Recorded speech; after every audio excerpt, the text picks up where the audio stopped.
be the guy that comes in at the end and wants to have an opinion for the guys who came in at the beginning. You want to sign an agreement? Don't be the guy who says, I've got so much talent, but you're reading a document.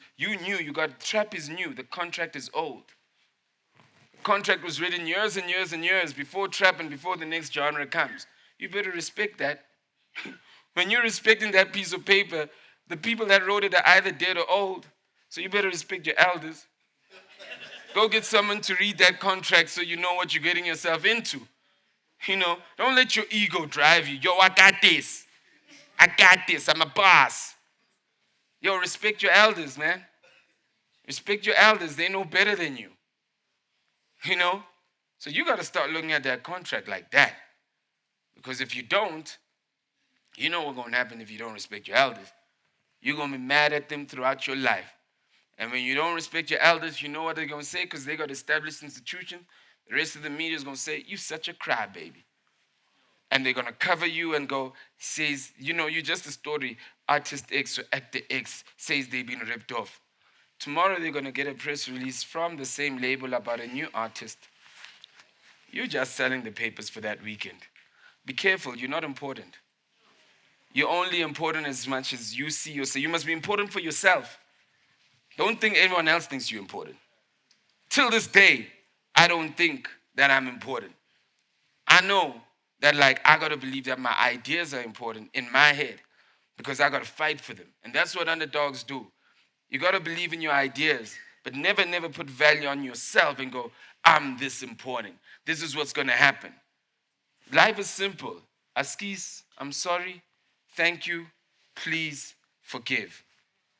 All the 4 things in life.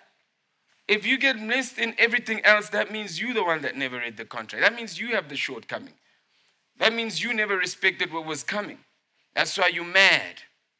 You got no reason to be mad. No one is trying to take anything from you unless you're saying, I'm available to be taken. So with that being said, this innate potential, guys, is something that you guys need to realize that you have. But how do you value it? You start valuing it by saying, whose story am I telling? Whose story am I telling? Does anybody actually even know why people like Tira have become who they've become? Because whose story have they been telling? Even when they brought in new artists, whose story have they been telling? Besides the songs, whose story have they been telling? Simple. Mavtown. Why? Whose story are they telling? I mean, people go, the Mavtown guys, they make this and then but maybe it's relevant because Mavtown is probably a lot of other rural places where people go, I can relate to that thing that Casper's talking about because, or that Cooley's talking about, because whose story are they telling? So you are here in Joburg and you think you're smart, but whose story are you telling? Most of the people that are making it generally in the world, name your coffee, name your Trevor Noah. You got to ask yourself, whose story are they telling? How did they get there? Don't be so quick to save the American story. Don't be so quick to tell the American story. And people go, but what are you here to say?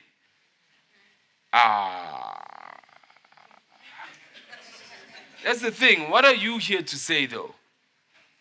Please, don't do this shit and try sell it to us if you are not telling the story. The world is looking at Africa right now. Whose story are you telling?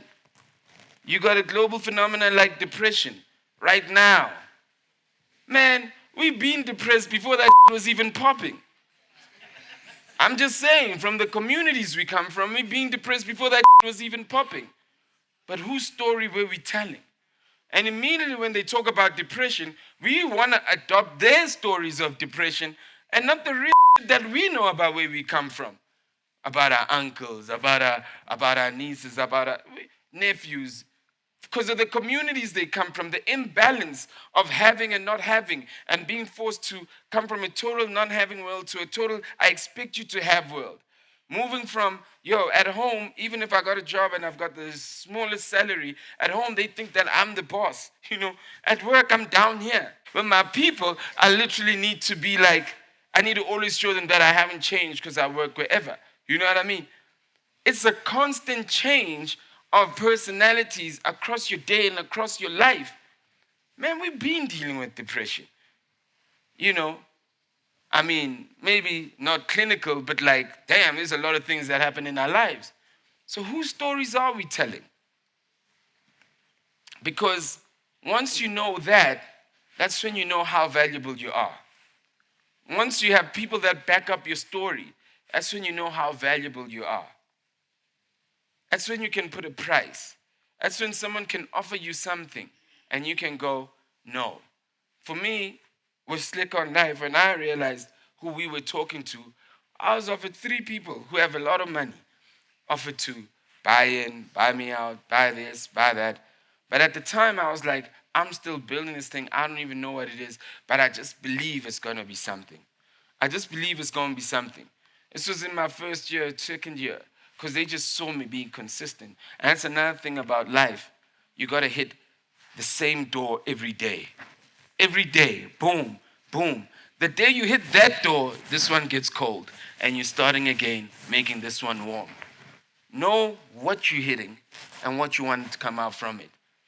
It is monotonous, it is boring, it is tiring, repetitious, but when it comes back to being exactly what it is. So they were trying to digress me to go hit here, and hit here, and hit here, and then hit here.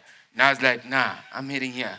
I don't have money though, but this is what I'm doing. I'm hitting here. I never said a price, but my worth made me feel that I can't be bought if I'm being moved from hitting here to hitting here and hitting here, So if you are hitting here as a creative, keep hitting here. If this is your story, stay consistent. Because, on the internet, one day someone is a chef. Hey, I'm cooking, fat cook, hey. Tomorrow he's a panel beater, hey, I'm into cars, hey, whatever. Tomorrow he's a musician, hey, I'm a DJ. You see that? What type of leader are you even on your social pages? Now I'm going to your social life now, your social pages. If I want to believe you, I got to see you doing what you say you believe in every day.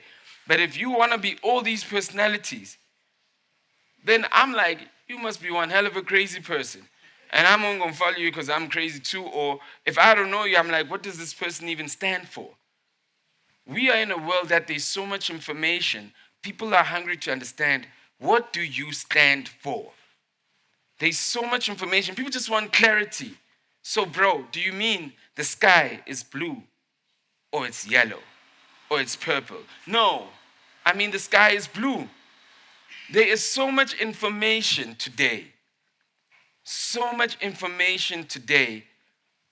The guy that literally knows what they stand for or knows what they're going to communicate is the guy that people find comfort in. Guy or girl. Is the guy that go, okay, that's what he stands for, so I'll be around this. The people who are lost themselves then follow everything else that everyone else says. If you're a creative, you're a leader. If you're a creative, you're a leader. I said it's like politics. You know what's the difference between politics and music? Besides the fact that they can get it completely wrong and still get votes, is that we all trying to appease an audience. I've heard one politician say to another politician, while I read it, saying, don't whinge, man, it's campaign time.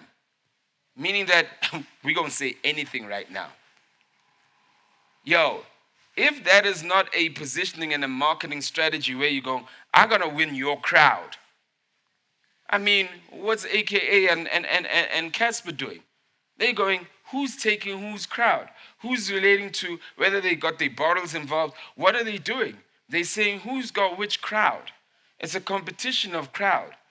You see, the difference is that they rally, we perform on stages. But it's all an audience game. It's all an audience game. The more numbers you have, the more prospects you have. So music is exactly the same way as politics. So if you want to learn how to be consistent, watch your favorite political party. Watch what they do. Watch what they say. And then you go, how do I become a political party as an artist like this and drop that? Because it's really the same thing. It's just the one is macro and it's national. But depending on, you are in your house, but you could also be macro and national depending on where you go. So if you don't see yourself as all these things, then please eat the tomato on your own. The freedom is going to give you. If music frees you, then do that. But if you're not ready for all these things, music is going to trouble you. Music is going to trouble you. Music is going to make you unhappy. You will not be able to handle the ups and downs without you going, oh, I'm depressed, I'm going to kill myself. I promise you, make a decision right now. Are you eating for yourself or you eating with everyone? And when you're eating with everyone, it involves a lot of politics.